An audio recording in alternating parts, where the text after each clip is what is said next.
October of 2001, President George W. Bush informed our nation that the United States military had begun strikes on terrorist training camps in Afghanistan. It was just weeks after the terrorist attack on our nation that killed 2,977 innocent souls, that turned Lower Manhattan into a disaster area, destroyed parts of the Pentagon, and made hallowed ground of a field in Shanksville, Pennsylvania, and sparked an American promise that we would never forget. We went to Afghanistan in 2001 to root out al-Qaeda, to prevent future terrorist attacks against the United States planned from Afghanistan. Our objective was clear. The cause was just. Our NATO allies and partners rallied beside us. And I supported that military action along with overwhelming majority of the members of Congress. More than 7 years later, in 2008, weeks before we swore the oath of office President Obama and I were about to swear, President Obama asked me to travel to Afghanistan and report back on the state of the war in Afghanistan. I flew to Afghanistan, to the Kunar Valley, a rugged mountainous region on the border with Pakistan. What I saw on that trip reinforced my conviction that only the Afghans have the right and responsibility to lead their country, and that more and endless American military force could not create or sustain a durable Afghan government. I believed that our presence in Afghanistan should be focused on the reason we went in the first place, to ensure Afghanistan would not be used as a base from which to attack our homeland again. We did that. We accomplished that objective. I said, among with others, we'd follow Osama bin Laden to the gates of hell if need be. That's exactly what we did, and we got him. It took us close to 10 years to put President Obama's commitment into form, and that's exactly what happened. Osama bin Laden was gone. That was 10 years ago. Think about that. We delivered justice to bin Laden a decade ago, and we've stayed in Afghanistan for a decade since. Since then, our reasons for remaining in Afghanistan have become increasingly unclear, even as the terrorist threat that we went to fight evolved. Over the past 20 years, the threat has become more dispersed, metastasizing around the globe. Al-Shabaab in Somalia, al-Qaeda in the Arabian Peninsula, al-Nusra in Syria, ISIS attempting to create a caliphate in Syria and Iraq and establishing affiliates in multiple countries in Africa and Asia. With the terror threat now in many places, keeping thousands of troops grounded and concentrated in just one country at a cost of billions each year makes little sense to me and to our leaders.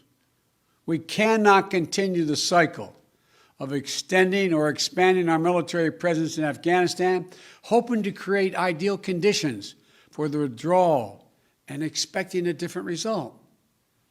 I'm now the fourth United States president to preside over American troop presence in Afghanistan. 2 Republicans, 2 Democrats. I will not pass this responsibility on to a fifth. After consulting closely with our allies and partners, with our military leaders and intelligence personnel, with our diplomats and our development experts, with the Congress and the Vice President, as well as with Mr. Ghani and many others around the world, I've concluded that it's time to end America's longest war. It's time for American troops to come home.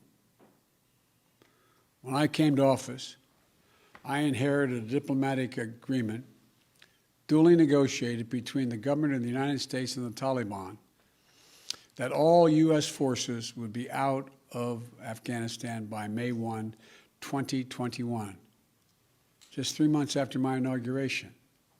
That's what we inherited, that commitment. It's perhaps not what I would have negotiated myself, but it was an agreement made by the United States government, and that means something.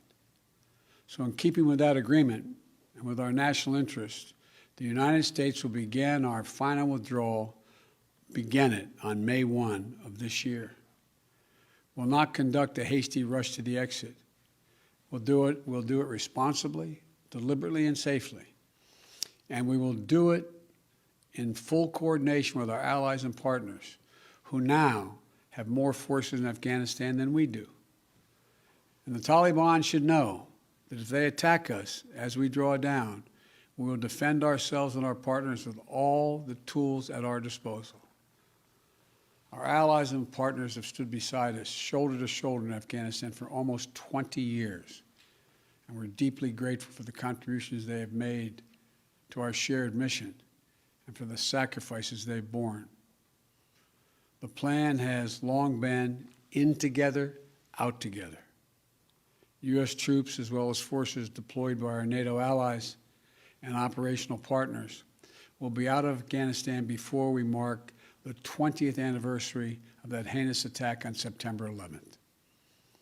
But we'll not take our eye off the terrorist threat. We'll reorganize our counterterrorism capabilities and the substantial assets in the region to prevent reemergence of terrorists and the threat to our homeland from over the horizon. We'll hold the Taliban accountable for its commitment not to allow any terrorist to threaten the United States or its allies from Afghan soil. The Afghan government has made that commitment to us as well, and we'll focus our full attention on the threat we face today. In my direction, my team is refining our national strategy to monitor and disrupt significant terrorist threats, not only in Afghanistan, but anywhere they may arise, and they're in Africa, Europe, the Middle East, and elsewhere.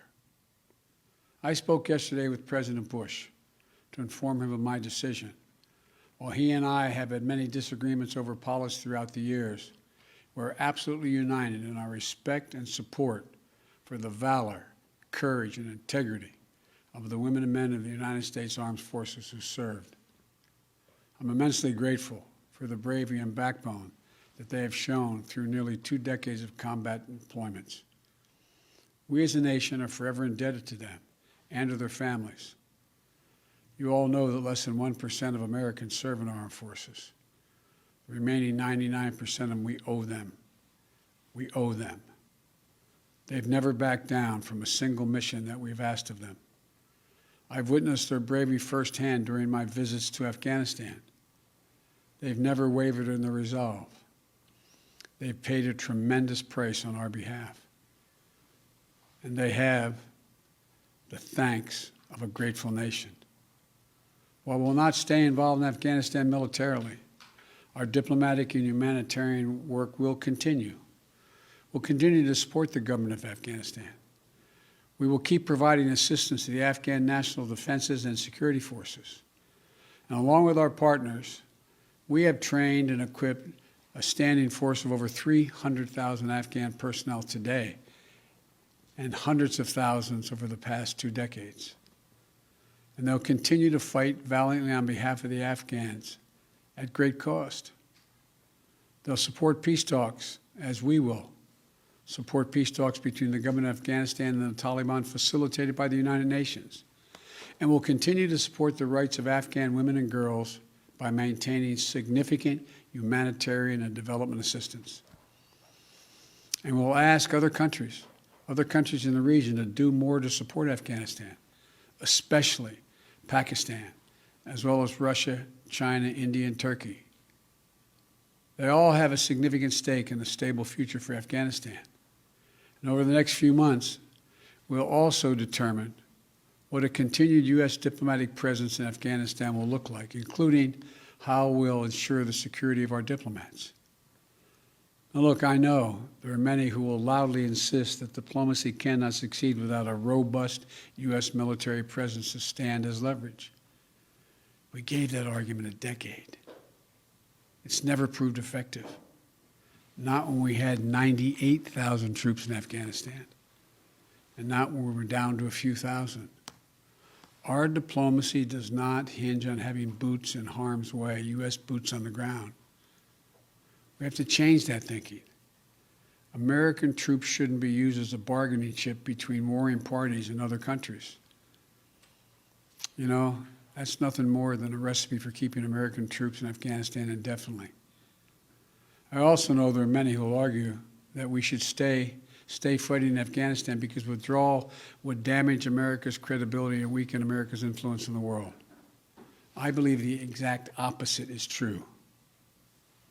We went to Afghanistan because of a horrific attack that happened 20 years ago.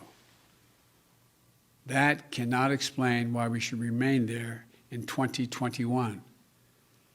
Rather than return to war with the Taliban, we have to focus on the challenges that are in front of us. We have to track and disrupt terrorist networks and operations that spread far beyond Afghanistan since 9/11. We have to shore up American competitiveness to meet the stiff competition we're facing from an increasingly assertive China. We have to strengthen our alliances and work with like-minded partners to ensure that the rules of international norms that govern cyber threats and emerging technologies that will shape our future are grounded in our democratic values, not those of the autocrats. We have to defeat this pandemic and strengthen the global health system to prepare for the next one, because there will be another pandemic. You know, we'll be much more formidable to our adversaries and competitors over the long term if we fight the battles for the next 20 years, not the last 20. And finally, the main argument for staying longer is what each of my three predecessors have grappled with. No one wants to say that we should be in Afghanistan forever, but they insist now is not the right moment to leave. In 2014, NATO issued a declaration affirming that Afghan security forces would from that point on have full responsibility for this country's security by the end of that year. That was 7 years ago. So when will it be the right moment to leave? 1 more year? 2 more years? 10 more years? 10, 20, $30 billion more than the trillion we've already spent? Not now? That's how we got here. And in this moment, there's a significant downside risk to staying beyond May 1st without a clear timetable for departure. If we instead pursue the approach where U.S. exit is tied to conditions on the ground, we have to have clear answers to the following questions. Just what conditions be required to allow us to depart? By what means and how long would it take to achieve them, if they could be achieved at all? And at what additional cost in lives and treasure? I've not heard any good answers to these questions. And if you can't answer them, in my view, we should not stay. The fact is that later today, I'm going to visit Arlington National Cemetery, Section 60. In that sacred memorial to American sacrifice, Section 60 is where our recent war dead are buried, including many of the women and men who died fighting in Afghanistan and Iraq. There's no comforting distance in history in Section 60. The grief is raw. It's a visceral reminder of the living cost of war. For the past 12 years, ever since I became vice president, I've carried with me a card that reminds me of the exact number of American troops killed in Iraq and Afghanistan. That exact number, not an approximation or rounded off number, because every one of those dead are sacred human beings who left behind entire families. An exact accounting of every single solitary one needs to be had. As of today, there are 2,488 U.S. troops and personnel who've died in Operation Enduring Freedom and Operation Freedom's Sentinel, our Afghanistan conflicts. 20,722 have been wounded. I'm the first president in 40 years who knows what it means to have a child serving in a war zone. And throughout this process, my North Star has been remembering what it was like when my late son, Bo, was deployed to Iraq. How proud he was to serve his country, how insistent he was to deploy with his unit, and the impact it had on him and all of us at home. We already have service members doing their duty in Afghanistan today whose parents served in the same war. We have service members who were not yet born when our nation was attacked in 9/11. War in Afghanistan was never meant to be a multi-generational undertaking. We were attacked. We went to war with clear goals. We achieved those objectives. Bin Laden is dead, and Al-Qaeda is degraded in Iraq, in Afghanistan. And it's time to end the forever war. Thank you all for listening.